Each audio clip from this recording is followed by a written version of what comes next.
নমস্কার বন্ধুরা, আমি আজ আপনাদের খুব সহজেই তৈরি করে নিয়ে দেখাবো সুজির ইডলি।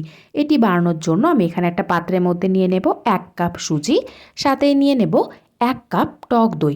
সুজি এবং টক দইয়ের পরিমাণটা সমান রাখবেন, সাথে দিয়ে দেব পরিমাণ মতো লবণ। এবারে খুব ভালো করে মিশিয়ে নিতে হবে। সুজি এবং টক দইটা আগে খুব ভালো করে মিশিয়ে নেওয়ার পরে এর মধ্যে দিয়ে দেব 1/2 কাপ জল। যেই কাপের মাপে আপনারা সুজি বা টক দই নেবেন সেই কাপের মাপ করে জলটা ব্যবহার করবেন।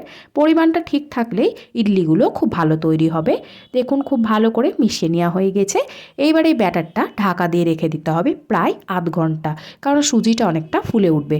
ততক্ষণ আমি কিছুটা জল গরম করে নেব। এর মধ্যে আধ ঘন্টা ঢেকে নিয়ে রাখা হয়ে গেছিলো। দেখুন সুজিটা অনেকটা ফুলে উঠেছে।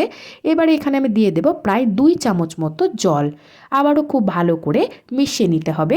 যেহেতু সুজিটা ফুলে উঠেছে তার জন্য আমি একটু জলের ব্যবহার করলাম। সাথে দিয়ে দেব 1 চা চামচ ইনো। আপনাদের কাছে যেমন ইনো থাকবে সেইটাই ব্যবহার করতে পারবেন। এবারে খুব ভালো করে মিশিয়ে নিতে হবে।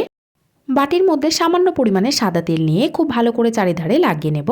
আপনারা চাইলে ইডলি মেকারেও করতে পারবেন, তবে আমি বাটিতেই করে নিয়ে দেখাবো।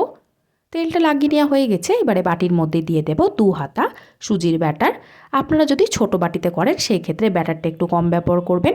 যেহেতু আমার বাটিটা বড় তার জন্য আমি 2 হাতা ব্যবহার করেছি। ততক্ষণে জলটা খুব ভালো করে গরম হয়ে গেছে। এবারে আমি ওপরে একটা স্ট্যান্ড বসিয়ে দেব। তার উপরে সুজির ব্যাটারে বাটিটা বসিয়ে ঢাকা দিয়ে দিতে হবে।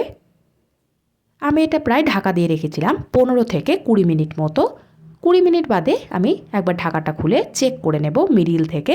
যদি মনে হয় কাঁচা থাকে তাহলে আপনারা আরও 5 মিনিট মতো বসিয়ে রাখবেন। তবে আমারটা একদম তৈরি হয়ে গেছে, তার জন্য আমি তুলে নেব।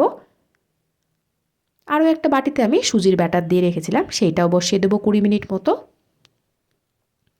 বাটিটা একদম ঠান্ডা হয়ে গেছে। এবারে ছুরি দিয়ে চারিধারটা খুব ভালো করে এইভাবে বার করে নিতে হবে। গরম অবস্থায় করবেন না, নইলে বাটি থেকে একদমই বেরিয়ে আসবে না, ভেঙে যেতে পারে।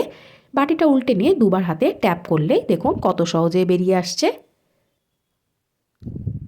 আমার এখানে দুটোই সুজির ইডলি তৈরি হয়ে গেছে।